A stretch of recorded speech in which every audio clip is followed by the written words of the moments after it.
Good morning or good afternoon, depending on where you guys are. What's up? Welcome into week 6. It's time to make some bets, picks, and plays. He's Terrell, Furman. I'm Perrault. We are live on the Betting Pros YouTube channel as we get to suffer through the end of this Jets game over in London as the Jets somehow are winning over the Broncos without a touchdown yet on the board, but they have 3 field goals and a safety, Terrell, and they are winning 11-10, and they have the football with 11 to play here in the fourth quarter. How are you, and can the Jets pull this W out?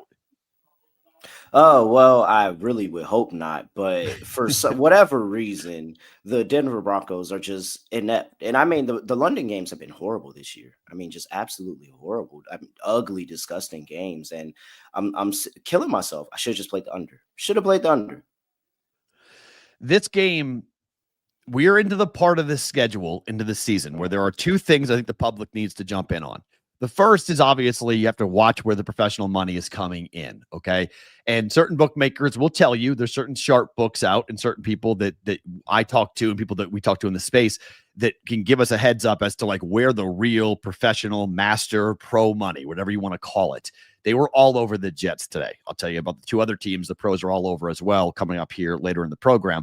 But the weather also comes into play. Now we've got a nor'easter heading up the East Coast here that's affecting games like Carolina and potentially games tomorrow night for Monday Night Football. But this game over in London, I mean, look, you beat the Broncos win and they beat the world champs last week, and then they go overseas. And up to this point, Sean Payton's 2-0 ATS and 2-0 in his career straight up overseas.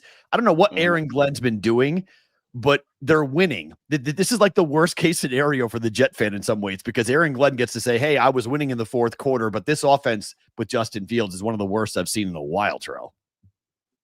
Yeah, they are really, really struggling to move the ball, really struggling to run the football with Breece Hall. The Braylon Allen injury is looking like it's taken a little bit more out of them, and they just cannot get comfortable. And then you have the influx of Fields in and out of the lineup. You had Tyrod Taylor a game or 2 there. Like it's a lot going on, and it just seems like the only answer, Matt, the only logical answer for why all this is happening, the Jets are always going to jet.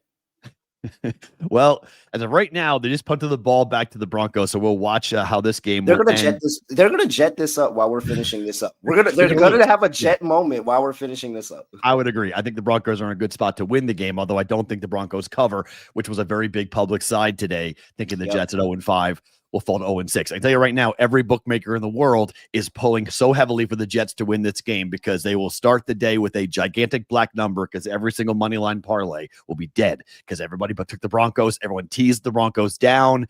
This was a very popular public play to say the Jets were going to be the Jets.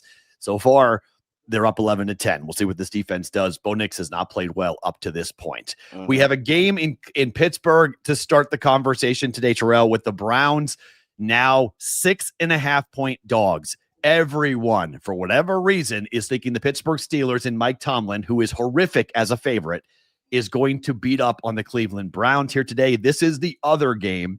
If you're talking about the early slate, the pros were all over the Jets, and the pros are all over the Browns. And you give them 6.5, you give them 7. I think the pros just keep on taking it, but right now that number is climbing across the country. The total is 38 with a 6.5-point number here. You like Pittsburgh or you like the Browns to cover, potentially win the game even, Terrell? I mean, if I'm going to sit here and, give out logical bets and not my emotional bets, then I have to tell you that, this is probably a better spot for the Browns than it is the Steelers. It's one that I'm staying away from because I know the Steelers team and I've seen Tomlin be 6-point, 7-point favorites against the Browns, especially coming out of a bye, and just absolutely destroy their division rival in that moment. It can happen. However, what is more liable to happen? Mike Tomlin winning a close game. Why do I take Mike Tomlin as a dog all the time, Matt? Because Mike Tomlin wins close games and I'm getting points as a dog. There's no reason for me to question this. So I always assume that Mike Tomlin's going to play a close game here. I actually like the Browns team total under today. I got it at 16.5. I don't think that they're going to put up a high points total here because of the spot is just so bad for the Browns, where this is, what is this, like essentially a third road game here. You went across the pond and then came back and you didn't take the bye. Minnesota took the bye. Who else was it? The Pittsburgh took the bye coming out of overseas. Cleveland didn't take the bye. They're playing a game after that week. And I've been overseas, traveled to from all of that with the military. It takes a toll on you. I really don't think that's going to be good for a rookie quarterback who got his first start going across the pond. So he didn't get a real week then. He's not getting a real week of preparation coming back from the pond. And so with that, I just don't think the offense is going to click. I think that they'll be able to run the ball, but when they get into the red zone, I think that Steeler defense is going to keep them to a lot of field goals here. So I like the team total under for the Browns. But I still think it's a under smash mouth AFC North football game. There's two stats, one for each side, depending on who you want to back here, either laying the 6.5 or taking the 6.5. The Steelers, off of a bye, like Terrell just said, they've covered 5 straight since 2020, including going 8-0 straight up and 6-2 against the spread off a bye since 2017. The Steelers' only loss off a full bye in that span was in the playoffs to the Jaguars back in 2017 and 2018. On the flip side, the Browns coming back without a bye, teams that have decided to do that, this is the 25th time a team has decided to come back and not have a bye following an international game, 15-9 straight up, 13-11 against the spread in those short rest situations. So it could be a tight football game. The professionals are thinking, yes, it's going to be a tight football game. And so they're taking the points with the Browns, even though it may be ugly, might be an old fashioned black and blue 13-10 type final. That Browns defense is going to need to be as effective as the Jets defense has been against the Broncos. If the Browns are going to cover, it has to look just like this. 11-10, 13-10, just an ugly scoregami. Yeah, just a weird football game. Safeties and field goals and punt returns and kick returns to help the offense. It's that's how this game winds up going into the win column for the Browns or a cover column for the Browns. But if Aaron Rodgers and company, if they're clicking, it could be a long day because I'm with you. I don't think the Browns score very many points today. If it gets to the 20s, most likely it's going to be a loss for the Browns. The other big news of the day is that Arizona and Indianapolis both have made quarterback news. One, Jacoby Brissett, he is playing here for the Cardinals. Game. Yeah, this is revenge game for him potentially on this. The number is all the way up to 9.5 at FanDuel. Most books are at 9. Some books have had some buyback at 8.5. The Colts made news because Anthony Richardson is not even dressing in this game. He is the third quarterback. He is not dressing for the first time. So it's Daniel Jones and it's Riley Leonard. There are your quarterbacks in Indianapolis. And so what does the future look like for AK? I don't know. I don't know. Or AR rather, AR-15. I don't know how many people think he'll be on the roster next year, but probably not many. Where are you on this? This number is too high. I'm teasing this down, but I don't think I want to lay 9 points. Do you? No, I don't want to lay that number. And I get the Colts have been beating up on everybody, but Jacoby Brissett is serviceable. And as much as everybody, I think there's a lot of one side or the other when they look at the Cardinals from last week. A lot of people are saying, oh, this is a complete fade. They don't have it in them anymore. And this is going to be it. And then where I am, I'm like, wait. What if this rallies the team? What if this gets them together? It seems like all the negative press, everybody's forcing a negative thing, but this could be something that rallies them and puts them together. Now Kyler's out and everybody has to get behind Jacoby Brissett in a revenge game in a spot where you give Jacoby Brissett a bunch of points and you underestimate him and you look up and it's a 3-point game. It's a 4-point game. And so I'm like, what are we doing? Like I don't think it's too many points. It's way too many points. I could only look on the Cardinals side of ball here. I think that defensively, they'll be able to get up for this spot. Jonathan Gannon will be able to have something to say there. This looks like it could be a little bit of an uglier game where they try to force some turnovers and try to get the ball back, get Jacoby Brissett in some favorable field position, and then just check down to the tight end, nice little slant passes, nothing spectacular. He may throw the deep ball one time, but they're not going to do too much with Jacoby Brissett here. And because it's going to be that ugly of a game, I don't think the Colts are going to cover the big number. Yeah, it comes down to that Cardinals defense, which has been pretty good, but teams that have had epic collapses like the Cardinals had last week, which killed my survivor entry. There we go. Yeah, there's a lot of worry here about Arizona in this defense because of what happened last week. If they are at all sluggish, if they are at all a half a step slow because of what happened last week, that Colts offense is clicking on all cylinders. So that's the one fear, but I'm with you. If I was going to bet a side, I would just take the 9 points and take Arizona. I'm teasing it down to 3 I'm taking the Colts -3. It could wind up being a push. I have a hard time seeing the Colts losing this game to Arizona, but it's the NFL and they pay their players too. And, this Cardinals defense has been opportunistic and the Colts are due for a cool down game. I just don't necessarily think it's going to happen here up against the Cardinals going across the country after that ridiculous 18-point collapse, 19-point collapse in the fourth quarter to the Titans last week. Guys, this show is being brought to you by our presenting sponsor, Hard Rock Bet. Week 6 wraps up on Monday night with a doubleheader, Buffalo versus Atlanta and Chicago against Washington. Listen to these streaks from Hard Rock Bet, their stats hub. You can find live odds to bet on when these streaks are in action on the Hard Rock Bet. DeAndre Swift has scored a touchdown in 5 straight games against Washington. Bijan Robinson has reached a pay dirt in 5 consecutive home games. Atlanta has covered the spread as an underdog against the AFC in 7 straight games. Rome Odunze is a 4-game on a 4-game touchdown streak, and Washington has won 6 in a row as favorites and covered the spread in 5 straight home games. If you haven't made your first bet on Hard Rock Bet yet, there's still time to do so. Get $150 in bonus bets if you win. Just place a $5 bet, and if it hits, you not only get your winnings, but also $150 in bonus bets. Plus, tomorrow night on Hard Rock Bet, you can get a Monday night parlay boost for the games. There are new promos every day. Boost your same game parlay or your SGP max so you pay out extra. Check out the Hard Rock Bet Sportsbook app and make your first deposit. Let's continue breaking down the games for today. The Rams are on the road against the Ravens. The Ravens will not have Lamar Jackson. This number now is coming down. Ravens money, professional money, is driving this down. It opened at 7.5. 6.5. It got as high as 7.5. It's now being bought back down to 6.5 with a total of 43.5. While I think the Rams win this game, Terrell, I think this is going to be a harder fought game than people are expecting. I like the Ravens plus the points at +7 here today. What about you? Oh, it's the close your eyes special, Matt. Where we have a team who underperformed the spread the week before by 21 or more points, and the next week they are catching points. Those teams about a 65-66% trend to hitting the next week as a dog, and that's where the Ravens are. And the uglier and uglier it gets, the more of a lock it gets to hit. Like, those are the games where you're just like, all right, I don't get it, but there's too much of an overreaction at this point because they just saw the Ravens look horrible.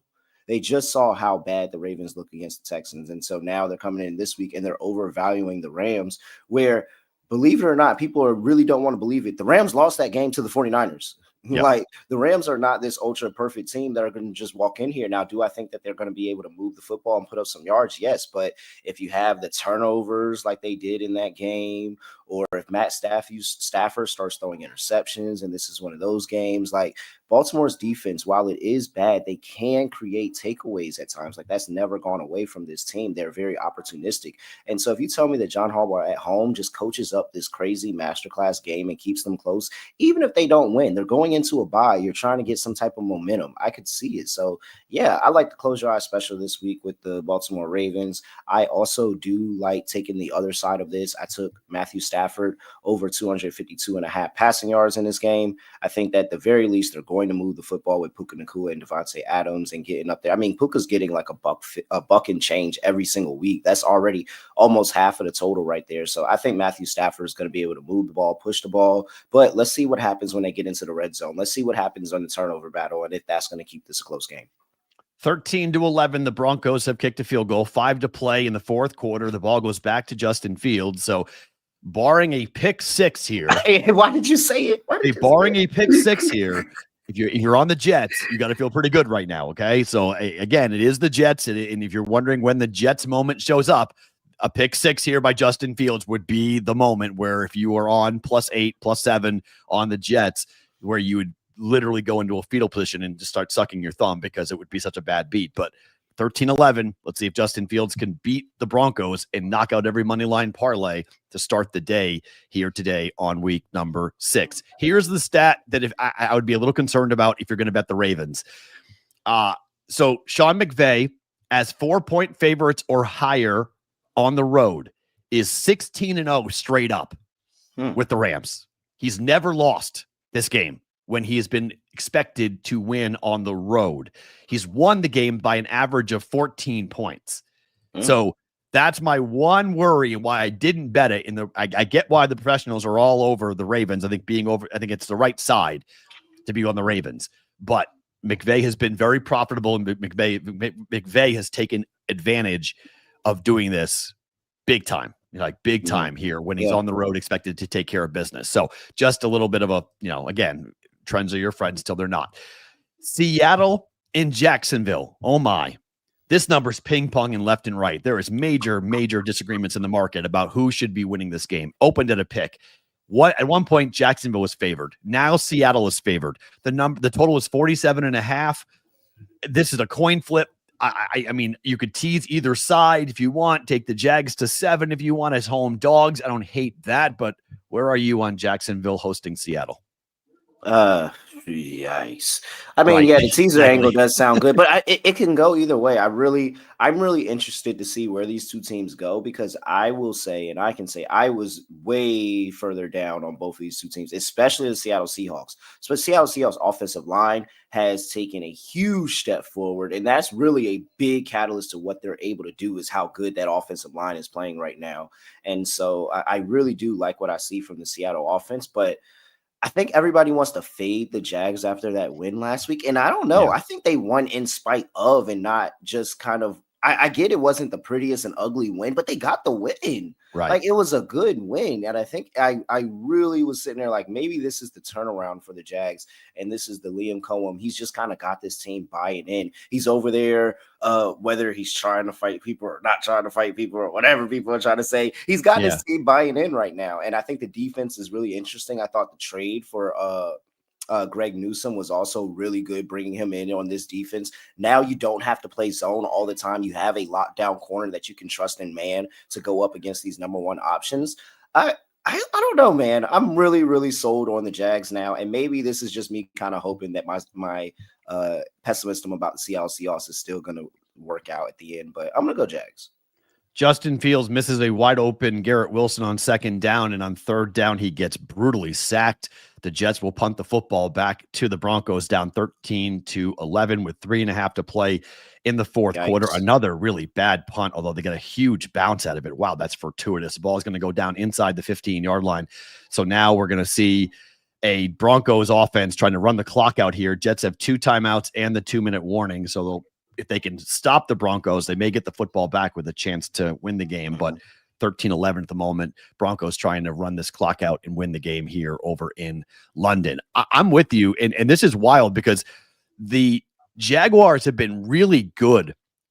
Really good this year against the first half spread. They were 4-0 in the first half going into the game against the Chiefs. They lost it last week. They're 4-1 now against the first half. It's basically a pick for the first half.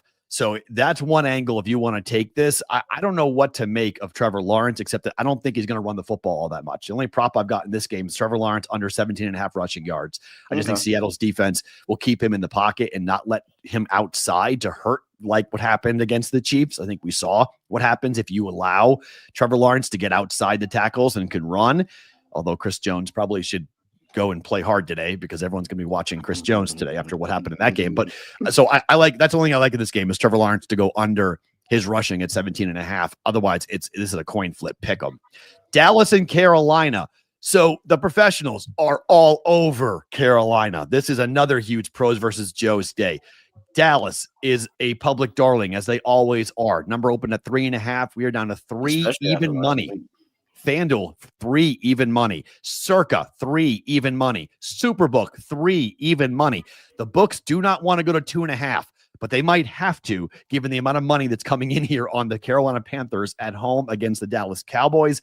This is the other side of my teaser. I'm taking the total from 46, taking it down to 41 and going over. I am not concerned about the weather, and nor are the pros. We're up to 48.5 at DraftKings. We're at 47.5 in most every other book, but I'm taking it down to 41 and going over. I'm not worried about the wind or the weather in the Carolinas due to that nor'easter that's off the coast. And to be honest, I'm down here. It's homecoming time. It's not even like that. There's no rain. It's been cloudy and ugly. It's not even a heavy wind. Like the weather should not be a factor. Do the Cowboys lose this game? I think so. I think so. Possible, No, right? Yeah, I really think so. And it's because they'll underestimate the Carolina Panthers, and that's right. really what it'll be. They'll underestimate them. They'll underestimate Rico Dowdle. The Cowboys, when they lock in, they actually can make moves on the defensive line and not allow teams to rush and gash them for however many on the ground. But then there's other days where you look up and they give it up 300 yards rushing. So like this Cowboys team defense is really really questionable for me. The Jets are just an anomaly. And now the Panthers and their offense haven't been much better, but I really do think that if that Panthers offensive line can keep Bryce Young upright, he can push the ball down the field to Xavier Legette. Maybe this is a nice Jalen Coker game. Ted McMillan, I already know is going to get his. I don't have to talk about him much. Like I think that Bryce Young's going to be able to push the ball against this defense because they have not been good. Did you see Russ come in the game on Thursday Night Football and throw that duck in the dirt and get booed out the building? He put up 4. Right. Him on this Cowboys defense. Right. Right.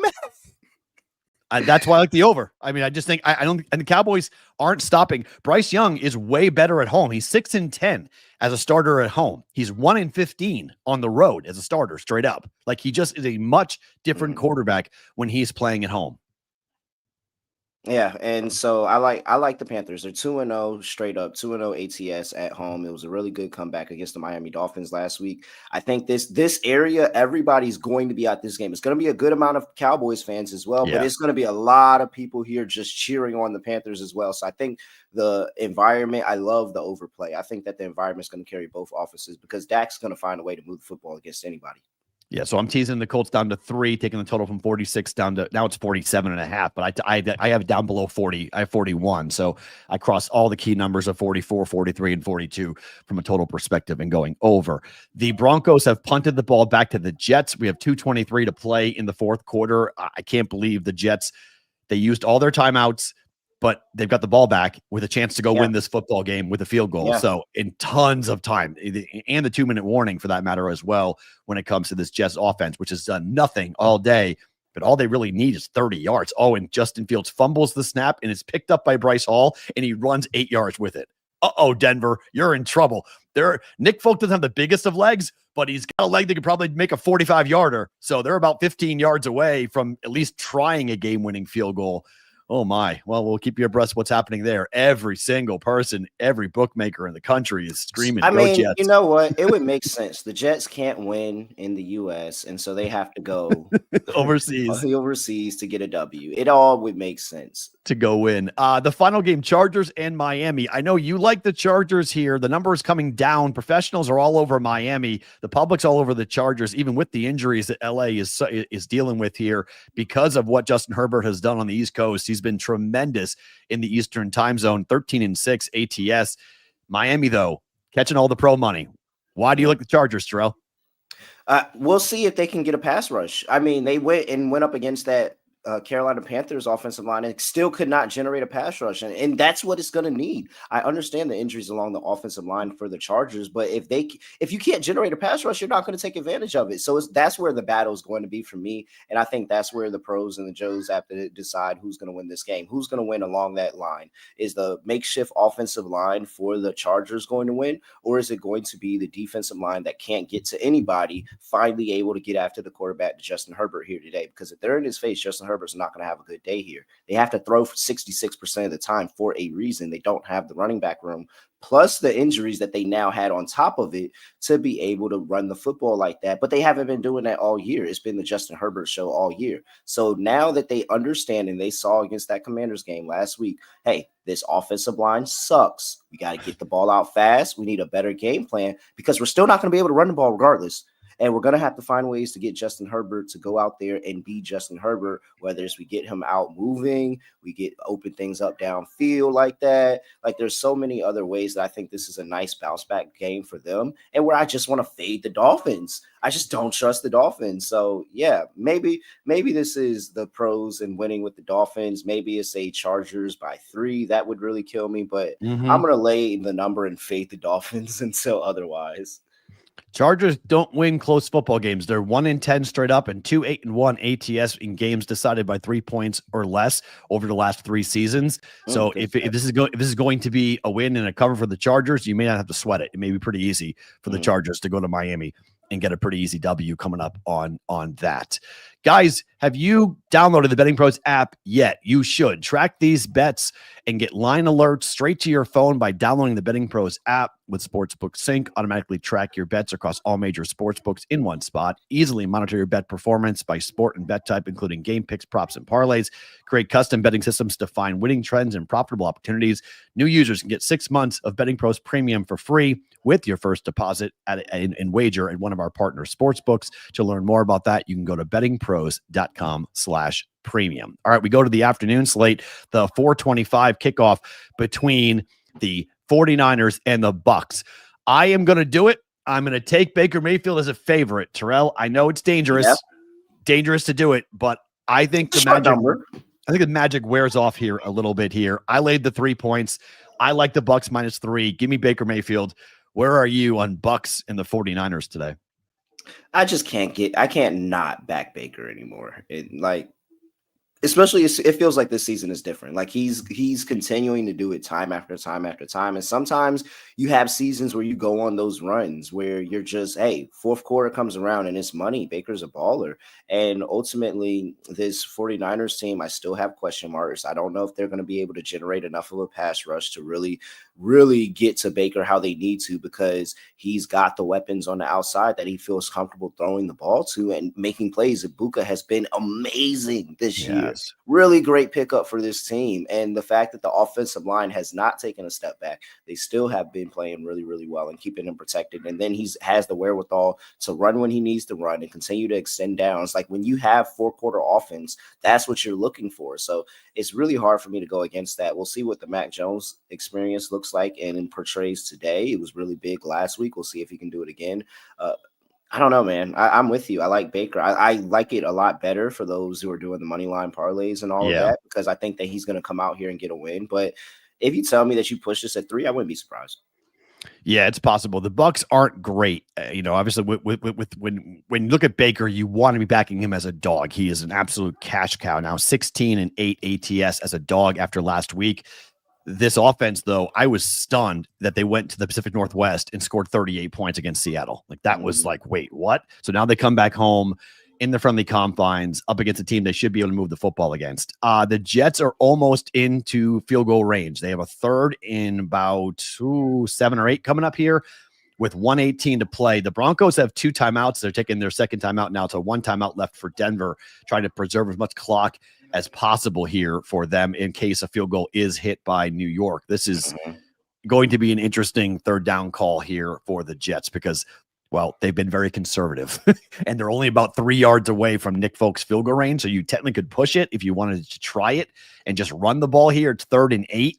I would say they want about 5 yards and then they'll try the field goal, but that's going to leave quite a bit of time on the clock for Denver's offense to go and try to get the game winner. So we are well away from, we're a ways away from this game being over. If you look at this game, subtract the yards lost on the sacks. Yeah. The Jets had 2 passing yards. That's insane. And I've watched the whole game. So yes, I believe it because they've done nothing but try to run the clock out. My God. This has been the greatest under strategy of all time. And we're going to get did he catch that or drop it? Oh my, Garrett Wilson. He dropped you have to make that catch. You just have to, you can't 248 to 94 outgained. Good throw by Justin Fields. Garrett Wilson was open. Garrett Wilson was yelling at halftime. He had a chance to get them in a field goal range and set them up. And Garrett Wilson straight up just dropped the ball. Like the ball hit him straight in the hands. Great play by the Denver Broncos defender, but that's a play where you got to make it. I mean, the ball's in his hands and he just dropped it. He got ripped out on the way down, and now he's faking an injury saying he was hurt.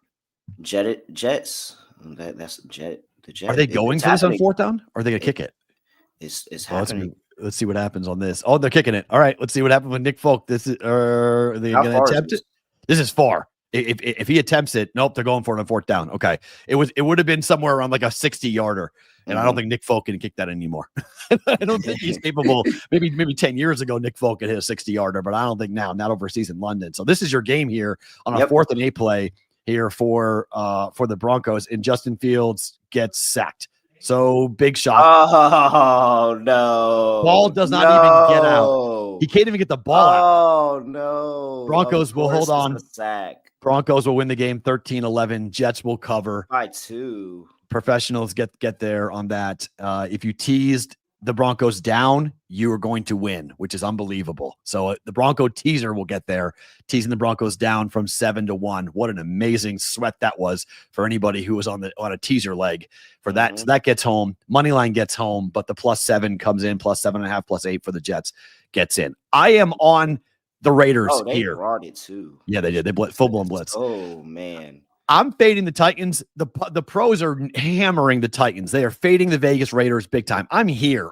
Look, if the Raiders lose this game, I will be stunned. I bought this from 4.5 to 4. It's now 3.5. You don't have to do that. You can get 3.5 minus 105. The books don't want to go to 3 because the pro money will come back because there's a lot of pros out there that had the books opener at 6, 5, 4.5, and so on. I don't buy this. This feels like a bounce back spot for the Raiders today. Where are you on Vegas, Tennessee? I do think it's a bounce back spot, but I wouldn't be surprised just because of the turnovers. So if Geno can keep it clean today and we don't have the turnovers, then I could see a closer than probably advertised game. But this just feels like this is a defense. Like Geno, as much as Geno makes horrible decisions at times, and I hate when he does it because I'm like, Geno, I want to root for you. I want to root for you. I don't think you're ever going to win anything, but I want to root for you. I think you're a nice guy. And then I'm just like, interception. Yeah, that was your fault. Oh wait, Geno, that was not your fault. Nope, that was your fault though. And 6 picks at home, his fault. These are his fault. And a lot of them are, but a lot of them are. And so ultimately, I think he is going to be able to carve up this defense. I'm interested to see if the Titans are going to be able to get pressure on him today. I think that's what it's going to come to. If they're going to be able to get pressure on him, get him off his spot, and force him into some more bad decisions where they can capitalize on those turnovers. But that game was just so ugly. They shouldn't have won. They shouldn't have won that game last week. Like that's a game where I'm like, okay, I'll fade you after that win because you legit should not have won that game. Like, I don't know how I could feel good about the Titans and this offensive line trying to play for Cam Ward here. They can't keep him protected. He's the most hit quarterback in the entire NFL. Like there's no chance for him. And it's not even that we can really evaluate his style of play because anytime he's trying to move the ball, he's running for his life. So I just can't get behind this Titans team. There's not a number I don't think you could give me where I think I could like the Titans right now. So this is the stat that I'm using for both the Saints and the Titans. Both those teams got their first win of the season last year. Since 2021, teams in the following week after they get their first victory when they start 0-4 or worse, or 0-6 straight up and 0-6 against the spread. So Saints and the Titans, I think both do not win. I think they both do not cover. That's the Patriots. Everyone's on the Saints from a pro side. Public's on New England. I'm on New England. It's 3.5. I bought this down to 3. I'm not getting hooked here, but I think this Patriot offense is going to be able to go and move the football. And again, you got a Saints team that's feeling all warm and fuzzy because they got their first win of the year. And Mike Vrabel has done very well on the road, very well on road trips as well. I like the Patriots -3 today. Where are you on Saints Pats? I didn't get there. I think that, while I do like the angle of fate in the Saints, I love that angle. I also don't think that I really want to back the Patriots after that win against the Bills. Like it was just the Stephon Diggs angle of it and all of it. It was a really, really huge win for this team. And I could see the letdown. Like I'm scared at the letdown. And I've been looking at the number and I've been saying like, yeah, the Pats. And I have a pick'em league that I pick everybody. We do the money line pick'em league. And I got the Pats in there. And I was like, that's the most Pats action that I kind of feel like I want in this game. It's just if this is an ugly game and the New Orleans defense just kind of gets up out of nowhere and keeps this one close and they try to build some momentum in New Orleans, I wouldn't be surprised. I only looked at a player prop here and that was Hunter Henry. Because Hunter Henry is the guy. And I'm so glad that it wasn't the Hunter Henry game last week. It was the Steph Diggs game because everybody has now forgotten about Hunter Henry and what he can do and that he's the target. He's the guy in this offense. If there's a number one for the Pats, it's Hunter Henry. He's always looking at him.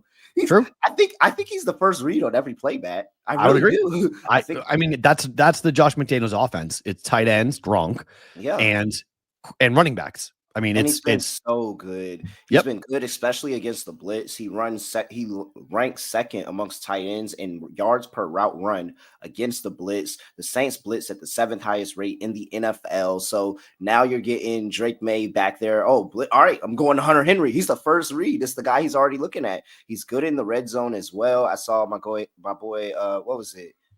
Dat Boy in NYC somewhere in there. He's in the chat all the time, and both of our channels love him. That dude NYC said, "What touchdown props do I like to get?" Hunter Henry. Yeah. It's just Hunter Henry. Let's go with Hunter Henry. He's a top red zone target for this team, 3rd in red zones targets amongst tight ends, and also he's facing the New Orleans Saints defense that's 32nd in red zone touchdowns allowed. So when you get in close, you're gonna score. They don't like the running backs. I don't know what's going on with the Travion Henderson and then the Ramondre Stevenson, all that. I think when they get in close, it's either Drake May or Hunter Henry. I like Hunter Henry to get a touchdown. If you want to throw a Drake May in there as well, I think you could do that. Yeah, I'm with you on the Drake May touchdown. I like that. I mean, he's picking up more and more first downs with his legs. You saw it against Buffalo. He's the running back. He's the best running back on the team. Yeah. I don't think there's a letdown today for the Patriots. I think that this is one of Mike Vrabel's best qualities as a head coach, is being able to keep his team focused. And look, they've got 3 straight road games, but Buffalo was the game people thought they would lose. They have the Saints and the Titans left. So most people in New England are expecting the Pats to win all 3 of these games on the road and then come back with another stretch of 1-4. That is another. Games. Well, he's not going to look ahead to the Titans past the Saints, but no. But that is a huge angle. It is the Titans next week. It is revenge angle. Huge revenge angle for Titans. They're gonna. Oh, I can't wait to play that game. When you guys see the number, if it pops up, if it's up right now, I would bet it before this game goes off in case the Patriots do blow out the Titans. I mean the Saints, because that number is just going to go straight up. Like that's just going to spike, and it's one of those games where everyone's going to be on one side, but it's a revenge game going back to Tennessee with Drake May against Cam Ward, like against Brian Callahan. Like, that's going to be a pretty intense week of practice for the Patriots going into that game. This line is different everywhere. I can't even give you. It's a whole bunch of different numbers you could get right here. Yep. And whatever the lowest number 1 is, take the Patriots and lay it. Yeah. The last game in the afternoon slate is the biggest number on the board. It's 14.5 for the Green Bay Packers. It's everyone's. If you're in Survivor, everyone's on the Green Bay Packers to beat the Bengals and Joe Flacco. Can Flacco come off the street essentially and cover 14.5 points? Is that enough to get you on the Bengals?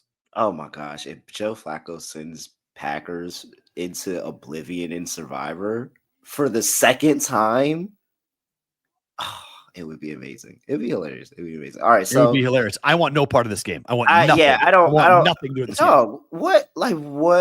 What makes you feel good about the Bengals? I think the only thing that you're hoping for is just the Packers overlook them. Like, there's nothing that makes you feel good about the Bengals. The offensive line sucks. Joe Flacco can't move. He's going to be a lawn chair back there. I like the Chase Brown receiving angle. I think everybody is on it because he's going to have to dump off. Maybe look towards the tight ends as well, because Joe Flacco does love spreading the ball to the tight ends. They were playing a lot of Hathanen and Njoku, so he's used to already game planning tight ends every single week. So it could be a nice little tight end week. Everybody wants it to be the Jamar Chase and T. Higgins week. But if the offensive line doesn't decide to actually play well, he's not going to be able to move the football.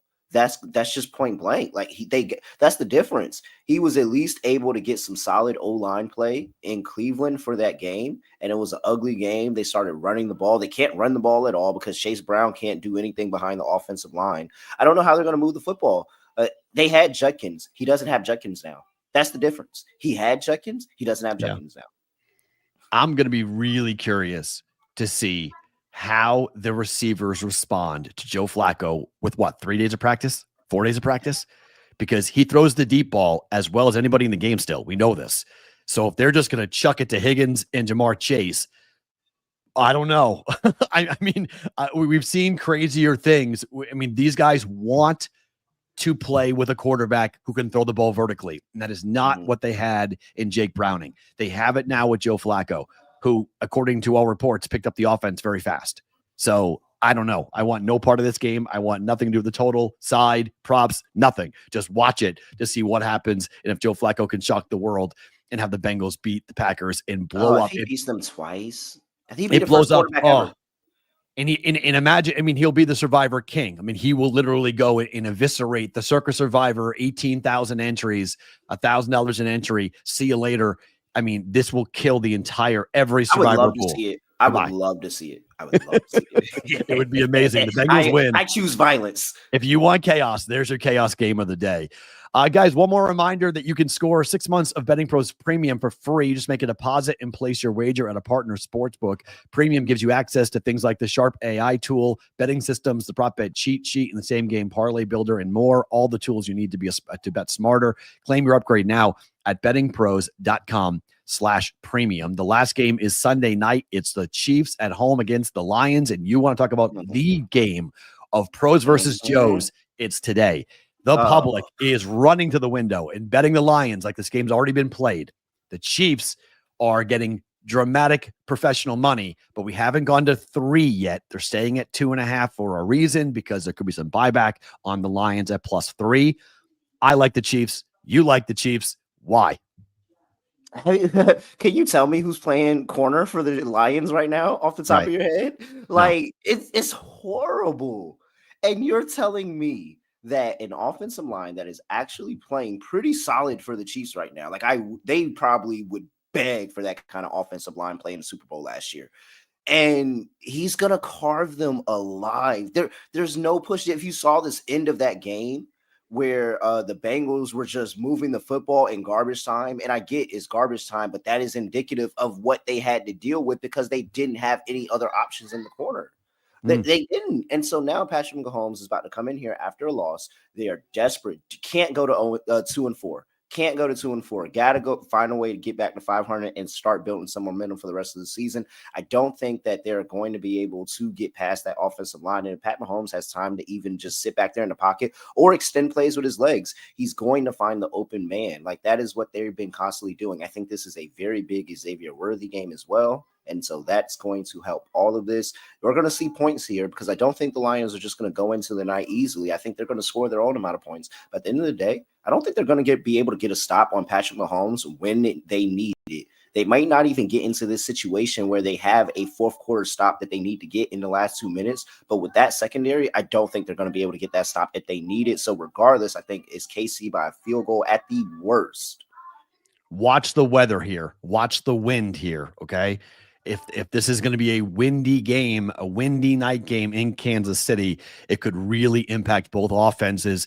And that's why I do look at that Chief defense as being the most important unit on the field. And the Chiefs defense, they didn't play great against Jacksonville, but they have a whole week to kind of lick their wounds a bit, go back home, be at Arrowhead. Look, winning at Arrowhead's hard anyway. Winning at Arrowhead at night is extremely difficult. And I know everyone's looking at the numbers and going, the Lions. They're so great. They're the best team in the last 4 years against the number. Goff is 3-0. ATS, it's done amazing things. Look, I like the Chiefs here. I think under a field goal, I like KC. I like KC to win the game. I think they are effective enough on offense. And frankly, I think they're angry about what's going on. I think that there's a lot of urgency here in that KC locker room about what this year could look like. If they lose this game here tonight, things could really go south quickly for the KC Chiefs. All the numbers, you want to give me all the trends, all the stats, they all favor the Lions. There aren't some great trends going on right now for the KC Chiefs, but I think you're right about the injuries. I'll take Mahomes at home. I'll lay 2.5. What? Short number? Yes. Yeah. Yes. Yeah. And just if you want a cheap number that works out for you well, back-to-back night games, if you take out the Super Bowl and eliminate that, the Chiefs are 6-0 straight up outside Super Bowls in consecutive night games. So that they tend to play well in prime time. They tend to play well. I know all the numbers are from the old Chiefs and the old Mahomes, but this version of the Chiefs and this version of Mahomes. I thought the offense looked fine. Like it was just minuscule mistakes, and then the interception and return that really sealed it. And he caught Pat slipping that time. But I really thought he was moving the ball effectively, and they looked fine. And so I think that we're going to see that times 10 here today. Team total over 2. Let's go ahead and roll with your betting board here. Where are you at for your cards, Terrell? All right, let's see it here. I got the Chargers. I'm laying the 4 against, wow, that says the Ravens, but it's not the Ravens. It's the Dolphins. Dolphins. Shout out to that. Oh, no, we're all good here. And then the Chiefs, Patrick Mahomes, a short favorite against the Lions. I think that he's going to get it done. I am heavy on the Chiefs tonight. I like Matt Stafford to go over those 252.5 passing yards. We talked about Hunter Henry over 40.5 receiving yards. Hey, go play that touchdown as well. And then JSN, Jackson Smith and Jigma, longest reception over 25.5 yards. Jackson Smith and Jigma is the number 1 wide receiver in yard per route run against zone, and that is all the Jags play. So I think that we're going to see him be able to go out there and have a great day. I'm going to take the longest reception, not the yards. The yards were a little bit juicy for me, but he's gone over this longest reception every single game this season. And the Jags have struggled against the big play. They've allowed this up 3 of their 4 games or 5 games this season. So I like the Jackson Smith and Jigma longest reception over 25.5 yards to close out my slate. For me, and those of you who are curious about long teasers, this is the part where there's 2 teams on byes, Houston and Minnesota. There are 2 Monday Night Football games. So those are obviously 6 teams, and then we just had the international game as well. So there's a very limited slate here. There's only 5 games being played here, or is it? Yeah, 6 games. There's 6 games being played in the 1 o'clock window, and there's 1 game that fits the criteria for a long teaser. That's taking Jacksonville as a 1.5 point home dog up to 7.5, but there is no other side to pair it with. So there's no other side from a long teaser here. For my slate, Patriots laying 3 against the Saints. I think there's an overreaction here. I think the Saints off their first win of the year. I'm fading them. Bucks -3 against the Niners. I think this 49er team going across the country with the injuries that they have. I like Baker. I know it's scary to bet Baker, but I like the 3. Raiders -4. There's better numbers in the market. You can get 3.5 here. I like the Raiders. Same type of handicap. Titans had their first win of the year last year. I think it's an easy fade with the Titans, and I think there needs to be a huge performance today by the Raiders to quiet down people's concerns about Pete Carroll and Chip Kelly and this offense and Geno Smith. My teaser, I'm taking the Colts from 9 down to 3, and the Cowboys Panthers from 40. Now it's 48.5, but I got it at 47. To pull it down to 41 and to go over. I think Judkins has a big day today for the Browns, and look out, pro money on the Browns. Look out for the Steelers. Over 91.5 rushing and receiving yards for Judkins, and Trevor Lawrence under 17.5 rushing yards today. I think Seattle keeps him in the pocket and does not let him get outside to beat them. Terrell, in closing, any final thoughts as we head towards week 6? Oh, I just have to say, I said it on a number of shows. If he beats the Eagles, I'm all in on the kid. I'm not. You have to earn it from me. We're back up. Tell the streets, Matt, we're back up because he was beating Hurts. He's won 2 games at home. He's won 2 games at home. Before we get all crazy on, and I like Jackson Dart. No, I like Jackson Dart. You beat the Eagles. It's a good time for me. You good in my book. You beat the Eagles. Eagles aren't a good football team. We're all going to find that out. We're all going to find that out very soon. The Eagles are not a good football team. You don't hate them like I hate them. Oh, fine. It's your arch rival. I get it. I mean, it's a huge win. You should enjoy it. I'm not going to say that this Giants team is going to resurrect their entire season after 2 home wins. He's good. I mean, I like Jackson Dart. Long term, you guys have a good weapon, but I mean, we've seen this story before with quarterbacks, and he better learn how to slide, because if he doesn't, he's not going to be around. I will be celebrating for the next 2 weeks until we play the Eagles again.